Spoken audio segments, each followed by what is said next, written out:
तो आज हम बात करने वाले हैं एक ऐसे इंसान की जिन्होंने भारत की आध्यात्मिक और राष्ट्रीय पहचान को हमेशा के लिए बदल दिया। चलिए शुरुआत करते हैं उनकी सबसे जोशीली और पावरफुल पुकार से। ये सिर्फ शब्द नहीं है, ये एक ऐसा मंत्र है जो आज भी करोड़ों लोगों को हिम्मत देता है। साल था 1893, जगह थी शिकागो। एक गुमनाम सा साधु एक ऐसा भाषण देने वाला था जो पश्चिम की भारत के बारे में पूरी सोच को पलट कर रख देगा। पर इस ऐतिहासिक पल तक का सफर शुरू कैसे हुआ? तो चलिए कहानी शुरू करते हैं 1893 के विश्व धर्म संसद से। यही वो मंच था जिसने उनके मिशन को एक वैश्विक पहचान दी। सिर्फ 2 मिनट, बस इतना ही वक्त दिया गया था उन्हें बोलने के लिए। जाहिर है आयोजकों को उनसे कोई खास उम्मीद नहीं थी, लेकिन इन 2 मिनटों में जो हुआ वो इतिहास बन गया। उन्होंने कोई भारी भरकम श्लोक या फिलॉसफी से शुरुआत नहीं की, नहीं, बस 5 सीधे साधे शब्द कहे, sisters and brothers of America. और इन शब्दों में इतनी सच्चाई थी, इतनी अपनेपन की भावना थी कि पूरा हॉल तालियों की गड़गड़ाहट से गूंज उठा, वो भी भाषण शुरू होने से पहले ही।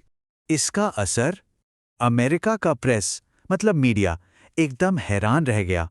उन्होंने विवेकानंद को एक नया नाम दिया, द साइक्लोनिक हिंदू, यानी एक तूफानी हिंदू।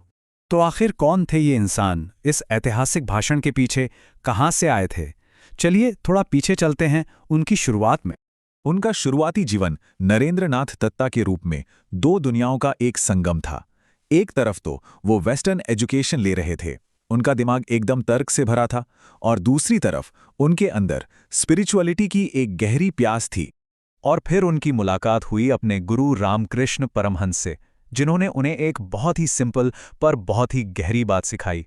हर जीव में भगवान बसते हैं, इसलिए इंसानों की सेवा करना ही भगवान की असली पूजा है। और यही एक सोच उनके पूरे जीवन का, उनके पूरे मिशन का आधार बन गई। ये जो पूरे भारत की यात्रा थी ना, इसने सब कुछ बदल दिया। उन्होंने अपनी आंखों से देश की गरीबी देखी, लाचारी देखी, और इस अनुभव ने उनकी आध्यात्मिक खोज को एक राष्ट्रीय मिशन में बदल दिया। अब मकसद सिर्फ मोक्ष पाना नहीं था, बल्कि देश को फिर से खड़ा करना था। अब सबसे इंटरेस्टिंग पार्ट ये है कि उन्होंने अपने इन अनुभवों को एक प्रैक्टिकल और पावरफुल फिलॉसफी में कैसे बदला। पर क्या उनका ज्ञान सिर्फ किताबों तक ही सीमित था? नहीं, उनकी जिंदगी का एक छोटा सा किस्सा है जो बताता है कि उनका ज्ञान कितना प्रैक्टिकल और विटी था। हुआ यूं कि एक अंग्रेज ने मजाक उड़ाते हुए कहा कि अरे, आपने तो गीता को वेस्टर्न किताबों के नीचे दबा दिया, लगता है मान लिया कि पश्चिम का ज्ञान ही बेहतर है। विवेकानंद बस मुस्कुराए और उन्होंने नीचे से गीता को खींच लिया। जाहिर है ऊपर की सारी किताबें धड़ाम से गिर गईं। तब उन्होंने कहा, बेटा, फाउंडेशन तो यही थी। ये दिखाता है कि उनका ज्ञान कितना गहरा और आत्मविश्वास से भरा था। तो उनके फिलॉसफी के 4 मेन पिलर्स थे। पहला, भारत की आध्यात्मिकता को पश्चिम के विज्ञान से जोड़ना। दूसरा, देश के युवाओं को फिजिकली और मेंटली स्ट्रांग बनाना। तीसरा, गरीबों की सेवा को ही ईश्वर की पूजा समझना। उन्होंने गरीबों को दरिद्र नारायण कहा। और चौथा, ये मानना कि सभी धर्म रास्ते अलग अलग हो सकते हैं, पर मंजिल सबकी एक है। और उनके विचार सिर्फ कागजों पर नहीं रहे, उनका असर आधुनिक भारत के बनने पर सीधा सीधा पड़ा। आप देखिए, महात्मा गांधी, नेहरू, सुभाष चंद्र बोस, यहां तक कि जमशेदजी टाटा जैसे इंडस्ट्रियलिस्ट भी, सब पर उनके विचारों का गहरा असर था।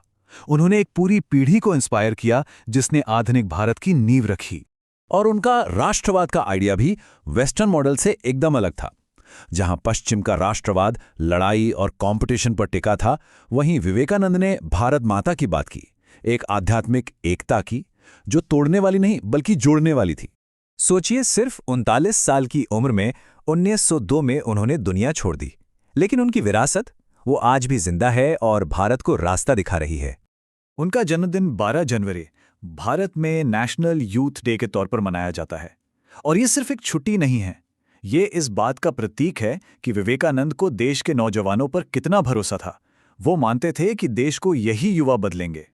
और एजुकेशन को लेकर उनका विजन तो कमाल का था। वो कहते थे, हमें वो एजुकेशन चाहिए जो सिर्फ दिमाग में जानकारी ना भरे, बल्कि कैरेक्टर बनाए, हिम्मत दे और इंसान को अपने पैरों पर खड़ा होना सिखाए। तो आज हम विवेकानंद से क्या सीख सकते हैं? उनका जो मैसेज था सेल्फ बिलीफ का, बिना स्वार्थ के सेवा का और अलग अलग विचारों में भी एकता ढूंढने का, ये आज की कॉम्प्लिकेटेड दुनिया के लिए पहले से कहीं ज़्यादा रेलिवेंट है। सवाल ये है कि हम उनके इन विचारों को अपने जीवन में कैसे उतार सकते हैं।